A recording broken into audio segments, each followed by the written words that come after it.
אלצהיימר? איזה שם למחלה? מי היה מאמין?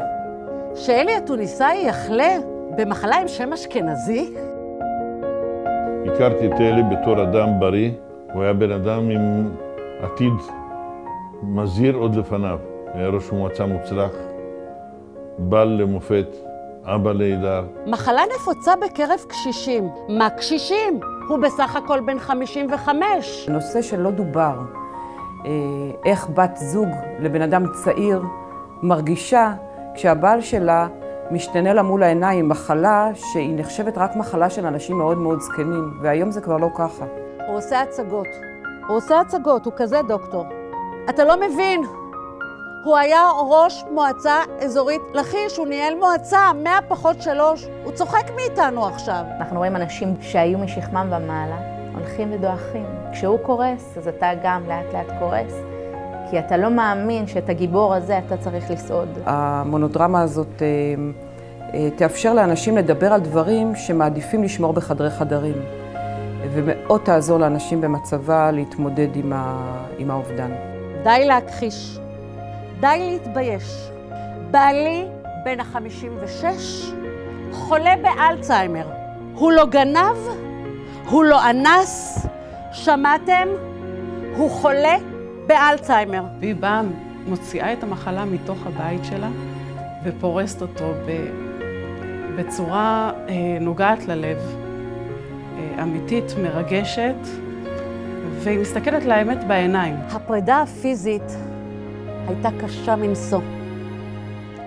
בהתחלה ישנתי איתו. כשהלכתי, היה רודף אחריי ומטפס על הגדרות כדי להיות איתי. היה בוכה וצועק. הוא מבקש את אמא. היא פשוט מספרת את הסיפור כמו שהוא, אבל עם רצון לחיות ולאהוב את החיים, ולא לוותר על הבן אדם שהיה בעצם, הבן אדם שהכירה ואהבה. אתה למד משם בצורה מאוד מושכלת, איך בעצם משפחה מתמודדת עם מצבי משבר.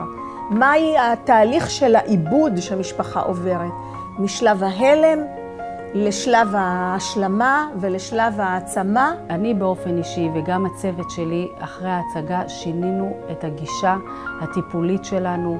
זה גרם לנו לחזק יותר את הקשר עם המשפחות, לראות את המטופל ומשפחתו כחלק בלתי נפרד מהטיפול. הוא השאיר לי כל כך הרבה זיכרונות יפים, זיכרונות שבוחרים בחיים, זיכרונות של אהבה לחיים. אני בחרתי בחיים שהוא ציווה לי, חיים של אהבה, אופטימיות, שמחה ונתינה. אורלי פשוט פתחה בפניהם, או בפניי גם, את העולם הזה ולהגיד, אוקיי, זה קיים, זה נמצא, זה עצוב, אבל אפשר לחיות עם זה. במסע שלי, לצד הצער והכאב, למדתי להיות מאושרת, לאהוב את עצמי ואת החיים, ולהיות בעלת יכולת להעביר את זה הלאה. תודה רבה רבה רבה.